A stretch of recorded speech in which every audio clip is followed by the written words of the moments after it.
अब आइए जाने अपरा एकादशी व्रत की पौराणिक कथा। युधिष्ठिर कहने लगे कि हे भगवान, ज्येष्ठ कृष्ण एकादशी का क्या नाम है तथा उसका महात्म क्या है, सो कृपा कर कहिए।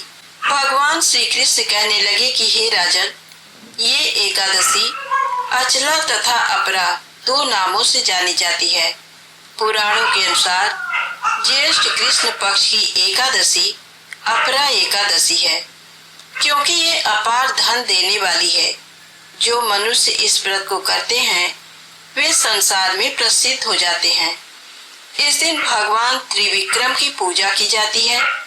अपरा एकादशी के व्रत के प्रभाव से ब्रह्म हत्या, भूत योनि, दूसरे की निंदा आदि के सभी पाप दूर हो जाते हैं। इस व्रत के करने से पर स्त्री गमन, झूठी गवाही देना, झूठ बोलना, झूठे शास्त्र पढ़ना या बनाना, झूठा ज्योतिषी बनना तथा झूठा वैद्य बनना आदि सभी पाप नष्ट हो जाते हैं। जो क्षत्रिय युद्ध से भाग जाएं, वे नरकगामी होते हैं, परंतु अपरा एकादशी का व्रत करने से वे भी स्वर्ग को प्राप्त होते हैं। जो शिष्य गुरु से शिक्षा ग्रहण करते हैं फिर उनकी निंदा करते हैं, वे अवश्य ही नरक में पड़ते हैं। मगर अपरा एकादशी का व्रत करने से वे भी इस पाप से मुक्त हो जाते हैं। जो फल तीनों पुष्कर में कार्तिक पूर्णिमा को स्नान करने से या गंगा तट पर पितरों को पिंडदान करने से प्राप्त होता है, वही अपरा एकादशी का व्रत करने से प्राप्त होता है। मकर के सूर्य में प्रयागराज के स्नान से, शिवरात्रि का व्रत करने से, सिंह राशि के बृहस्पति में गोमती नदी के स्नान से, कुंभ में केदारनाथ के दर्शन या बद्रीनाथ के दर्शन, सूर्य ग्रहण में कुरुक्षेत्र के स्नान से, स्वर्ण दान करने से अथवा अर्ध प्रसूता गौ दान से जो फल मिलता है, वही फल अपरा एकादशी के व्रत से मिलता है। ये व्रत पाप रूपी वृक्ष को काटने के लिए कुल्हाड़ी है, पाप रूपी ईंधन को जलाने के लिए अग्नि, पाप रूपी अंधकार को मिटाने के लिए सूर्य के समान, मृगों को मारने के लिए सिंह के समान है। अतः मनुष्य को पापों से डरते हुए इस व्रत को अवश्य करना चाहिए।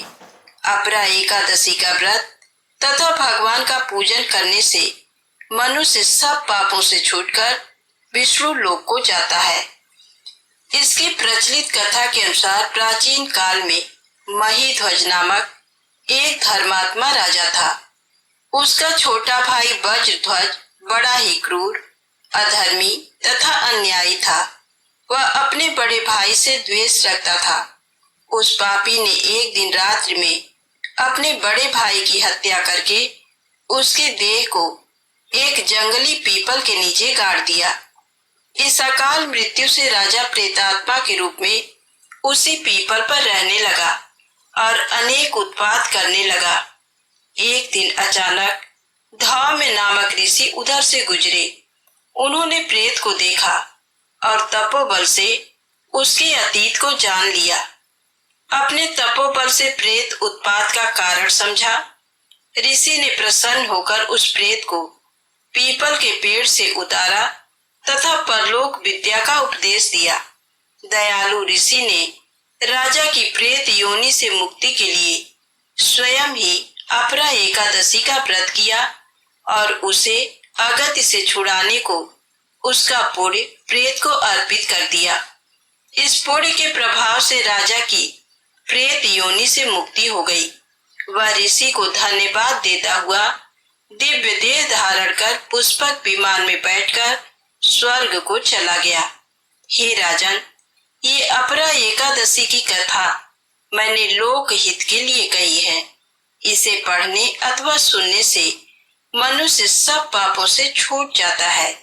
इसलिए अपरा एकादशी का व्रत सभी को अवश्य ही करना चाहिए, ताकि जाने अनजाने किए हुए पापों से मुक्ति मिल सके और व्यक्ति की सभी मनोकामनाएं पूर्ण हो।